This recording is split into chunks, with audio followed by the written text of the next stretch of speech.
Good afternoon. My name is Chaplain West. This is the first panel conversation in regards to active duty military and their interactions with chaplains. And so we're going to go down the line for introductions. Good afternoon. I'm Sergeant Perez with Lehman Company. My first duty station was Camp Pendleton. I've been in the Marine Corps for about 6 years and some change. Thank you. Well, my name is Staff Sergeant Cooley. I'm Administrative Chief at Parris Island. I've been to, my first duty station was MARSOC, and then I went over into Virginia Beach and was at Marine Corps Security Cooperation Group, back to MARSOC, and then I am here. Wonderful. Thanks, Cesar. Good afternoon, everyone. My name is Staff Sergeant Rodriguez. I've been in the Marine Corps for almost 10 years, coming up next month. Currently serving as a drill instructor with Light Company, a radio operator by trade. I was stationed in 29 Palms, Okinawa, Camp Pendleton, and now currently here in South Carolina, Parris Island. Thank you, Cesar. Good afternoon. My name is PFC Kamas. I'm in Marine Corps for about a year now. This is my first duty station. I'm an admin corps overactive battalion next month. Thank you. So, gentlemen, most of you here, I believe, have seen these questions. So we'll go down the line, and I just wanted to hear your thoughts. For example, question one is, can you briefly describe what you believe a chaplain does? I believe a chaplain is there for wherever unit you're a part of, to not necessarily just like for religious reasons, like multiple. You can go to them if you need like certain types of counseling, I believe. It doesn't have to be like anything in particular. One thing I like to say, they help build morale. Like everybody always gets happy when they see the chaps when you're in the field and everything. So that's one thing I like to think that they do. Like they help build morale. Spiritual fitness and the mental welfare of the unit. It's not just tasked to other MFLACs or other counselors. I know the chaplain, there also can be, if there is a sexual assault incident or something that in that nature, I know individuals can reach out to the chaplain and talk to them, whether it be restricted or unrestricted, but mainly for the spiritual and mental wellness of the command. Good. Thank you. When chaplain, in my experience, they help out with the spiritual fitness, like everyone's saying. They go around, see how everyone's doing, not just in their own area. Like, for example, I know the majority of the time they hang out in the headquarters, but they're always, in my experience, when I worked at Third Tracks, they would go down the ramp, see how the trackers are doing, how the officers are doing, the staff NCOs, that guidance. I know they also help out with, I forgot what the word is saying, but it's like the spousal retreats as well. The Credo, yes, the Credo events, definitely every month. They always sponsor that out, not just for that as well. Good. Thank you. I think chaps organize spiritual activities like masses, church, and everything. So basically, they organize like everything about your spiritual. What do you believe? Catholic, masses, Protestant, and everything. Wonderful. Thank you for that. Next question is, have you ever interacted with a chaplain for any reason? If so, what was that like, your interactions with chaplains? I know some of you kind of touched a little bit on that already, but if you wouldn't mind, without giving up too much information, nothing confidential, of course, but maybe just describe your interactions. And it could be positive or negative or both. Myself personally haven't like interacted with the chaplain besides just like walking by the work area, but I have definitely recommended him to some of my junior Marines, and they were pretty satisfied with the help that they got working or talking and working with the chaplain. Me personally, I haven't had any interactions with counseling or anything like that, other than day-to-day greetings and small conversations. I think yourself in my last unit was the only time I ever really spoke to a chaplain. Not necessarily with counseling, just day-to-day interactions. Most of the time, I've never seen them. And that's not against the chaplain corps, but the way my unit was spread out, we weren't able to have a day-to-day interaction with the chaplain. But yes. So I've actually had two encounters with a chaplain. The first time I was a young Marine, I was around 22 years old. There was an incident that happened, and there's no one I could actually speak to. So I let my, the chain of command know, like, hey, I need to go speak to someone. They recommended a chaplain. Because every time someone brings up a chaplain, like, oh, it's a red flag, but I don't think it is a red flag. Mhm. Because when my first experience, it was a very good experience because he helped me out a lot. He gave me some advice on what I needed to do my first time. The second time, it was a little different because I know that every chaplain caters to different types of religion. So my family is Catholic. Now, my married wife, she's Christian. Mhm. So that second time, I didn't talk to my actual chaplain from the unit. I talked to a deployed chaplain. And he helped me a little bit. It wasn't the same experience as my first chaplain because at that time, like, I wasn't really upset. I was upset at the situation, but he guided me a little bit and helped me out a lot to get that clarity of that pressure I was dealing with that second time. Good. Good. Thank you. No, I haven't spoke with the chaplain or had a counseling with the chaplain. Okay, wonderful. This one kind of piggybacks a little bit. Some of you may have already answered it. Anyway, it says, has a chaplain ever influenced the decision you have made? Has it ever influenced the decision you have made? Has a chaplain ever had any, I guess, maybe not a decision, maybe you can even just say, has a chaplain influenced you? I know Staff's already mentioned kind of how he's influenced you, but have you ever had any positive or negative influences by a chaplain? Yeah. So the first time I had a very positive interaction with the chaplain was when I was coming out of ITB, Infantry Training Battalion. So the chaplain there, they gave us like I don't know if they give it to everybody, but they gave it to us. They gave us like a little dog tag that had a scripture on it. And that's like, I still have that dog tag with like in my Bible where it's been with me everywhere I've been throughout the Marine Corps, like on all the deployments and everything. So just like that little gesture, like, okay, like they're like positive, they give everything. And then even with you chaps, like just seeing like how positive you are, like throughout the workspace, like even when it is hard, showing up to work, like going through everyday life struggles, just seeing your smile and your positivity is just like very good. What do you, Steph?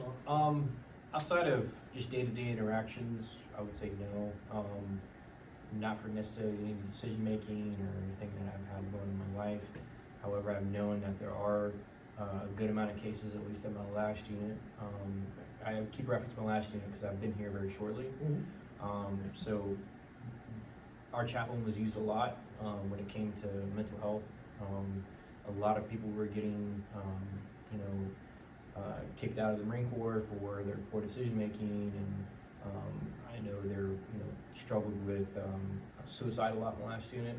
And the first thing we always do is make sure that you go talk to the chaplain. So not necessarily me directly, but I've seen the outcomes and the good effects that a solid chaplain can make in a command. That's good. That's good. Yeah. Good. Thank you. Yes, they definitely influenced a lot my first time with my interaction because he gave me that clarity, and when I seek the help that he told me I should do, all that pressure just went away, and I really thank him for that because it was a very difficult time, and as a young Marine coming up in the ranks, my decision at that time that I was making, it was not the best. And when I had that conversation with him, he knew that I was in a safe area, that the conversation between us is confidential, and once he helped me with my decision making during that time, he definitely helped me out a lot. Yeah, that's huge. A lot of Marines, I think, sometimes misunderstand. There's a stigma for one coming to a chaplain. Who goes to speak to a chaplain?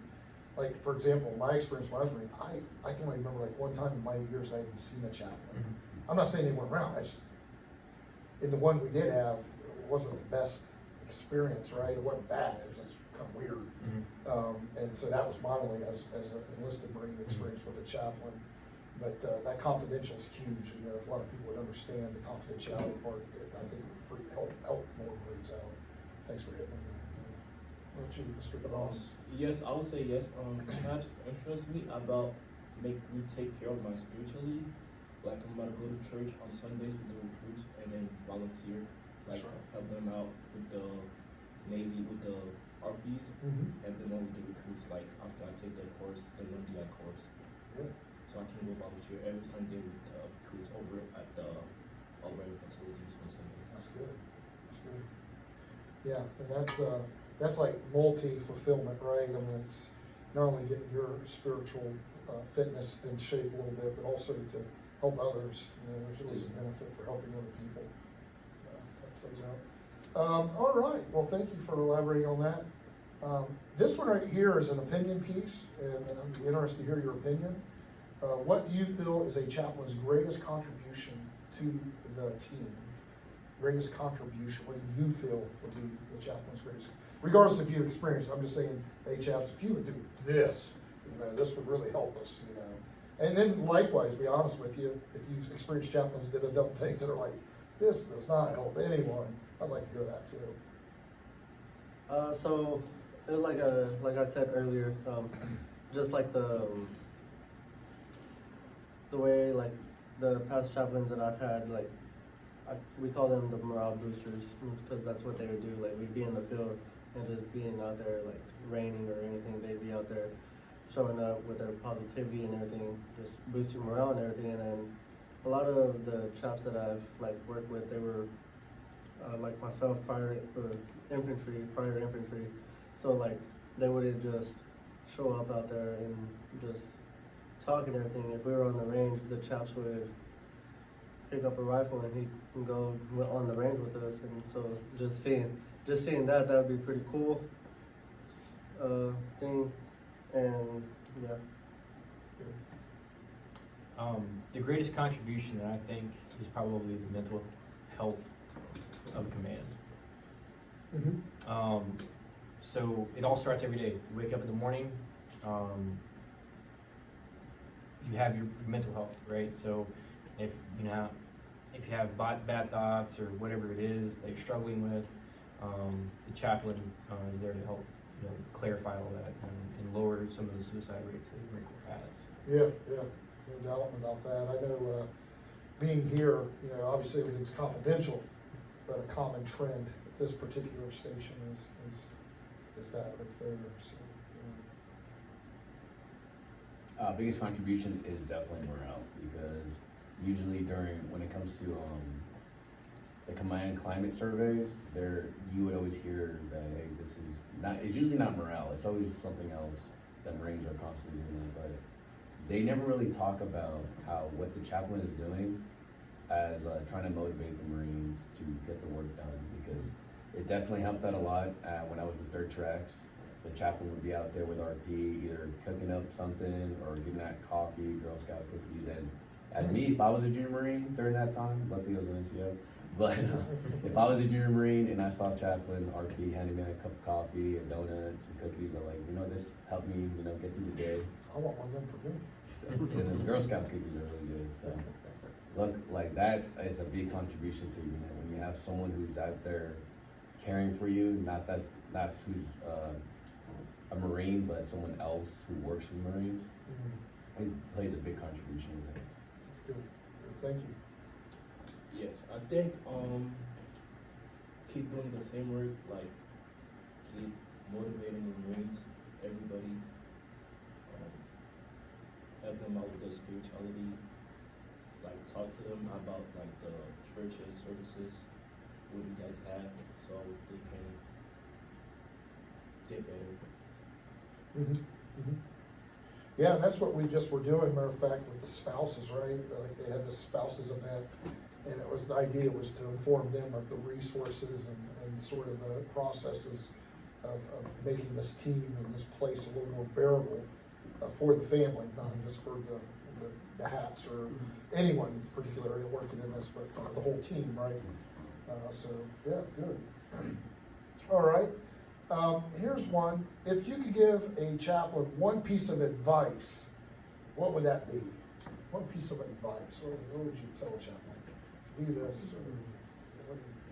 And it doesn't have to be you. I mean, if someone else has an answer, you go ahead and start and you come back.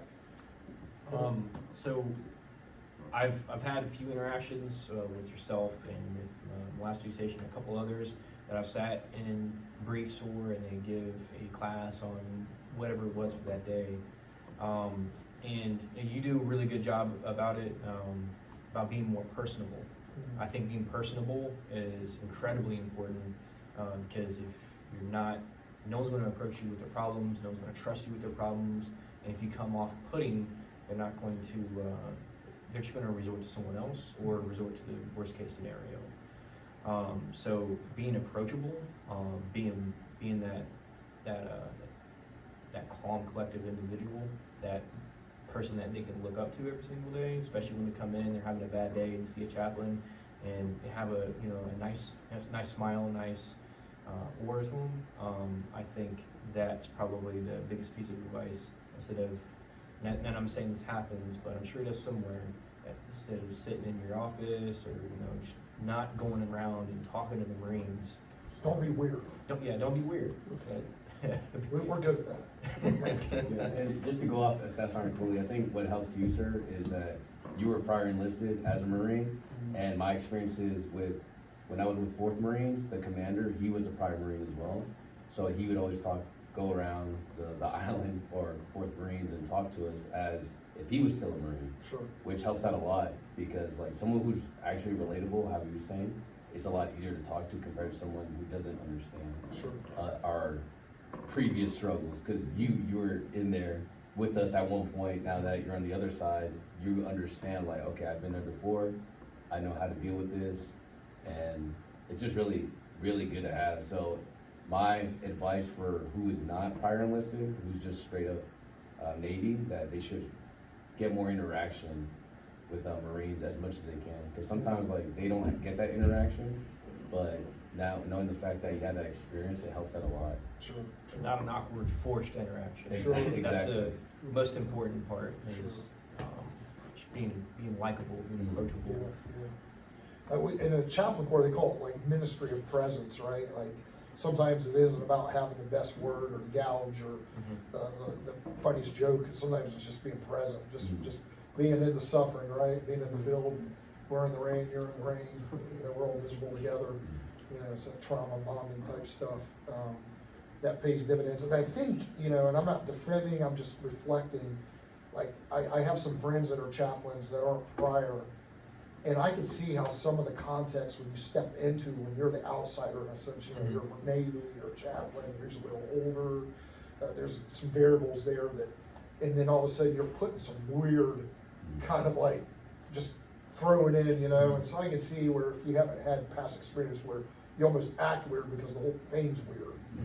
Like suddenly you're going to speak to a platoon of people that just lost someone in combat, and they're a family and they're hurting, and who are you? And what are you?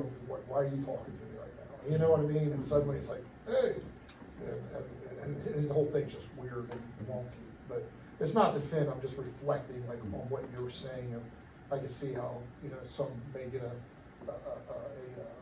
not title, but tagged as being weird or strange, and reality is they just don't know. The whole thing is just kind of weird. So some are really weird, and that's just the way they are. Right? I like weird people personally. I kind of like watching them and stuff because they make me laugh. But anyway, speaking of weird, I'm joking. Just get them to Austin. What do you think? What's an opinion you give the chaps? So my advice will be go around, still go talk like the junior Marines, like us, we shy and kind of scared to talk with people or interact with people. It'll be like reach out to us. I think that would be my advice. What about Doritos and Mountain Dew? Do those help? Or? Yes, sir. Not with PFTs.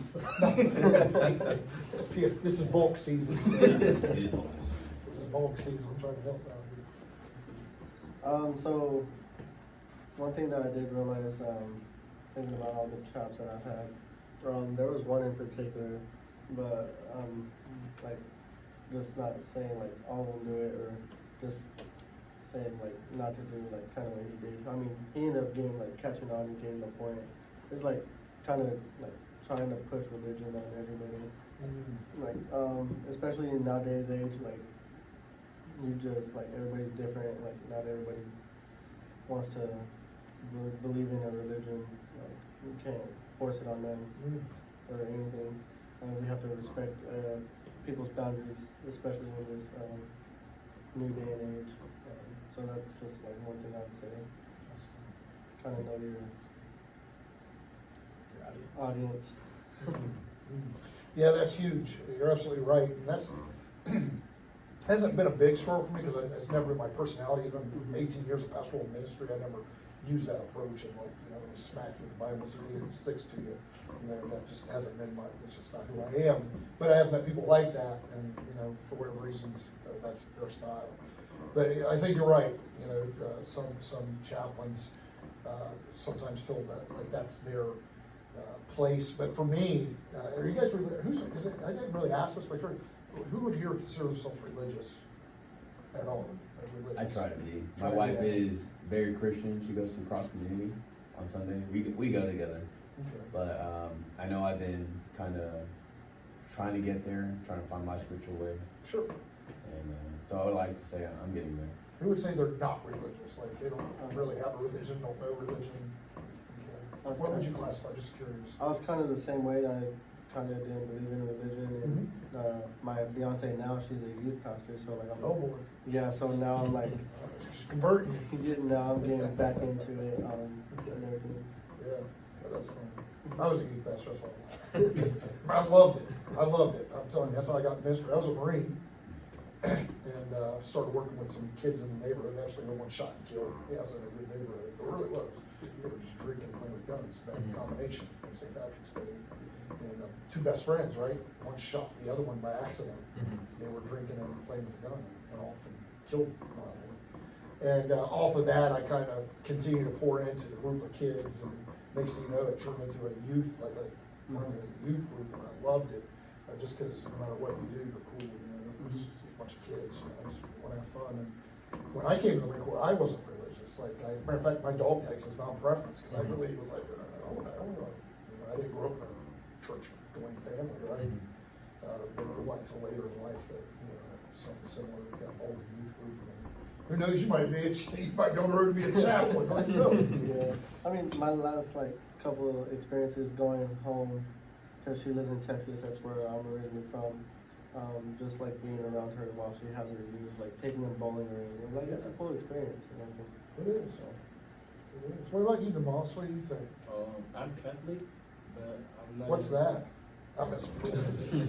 I'm not gonna say that I'm 100% religious. So Yeah. I still go to church. I believe in Jesus Christ. But Okay. I'm not like a full 100% religious. Okay. Gotcha. Yeah, and I was curious. This is not on here, but going through this, would you guys have any questions about chaplaincy that you've never asked or curious about or have seen and wondered like why they do that or why don't they do that? You guys ever come across that? Like one thing you said that made me laugh because we're recording is your chaplain picked up a gun, right? And was sending rounds on range, and that's like a huge like no, even though like I own guns and like to shoot, but we're non-combatant, so if we're in the uniform, believe it or not, they are so strict as if I were ever to be like photographed or recorded or charged with carrying or firing a weapon in uniform, it would be bad. It'd be bad. Hello. Would you mind if I set up? Yes? No. Yeah, come on in. You don't mind that I set up? Well, we're recording, just as long as you wouldn't mind quietly. We're about ready to wrap up. What time Okay, do we we're have? kicking the sink in 7 minutes. 11:53, wonderful. Well, that will end our panel conversation. I want to thank you guys for coming today and participating in that. Again, I'm going to share this, and this won't be put out for broad communication, but thank you again, and get some food. Thanks, sir. Thank you.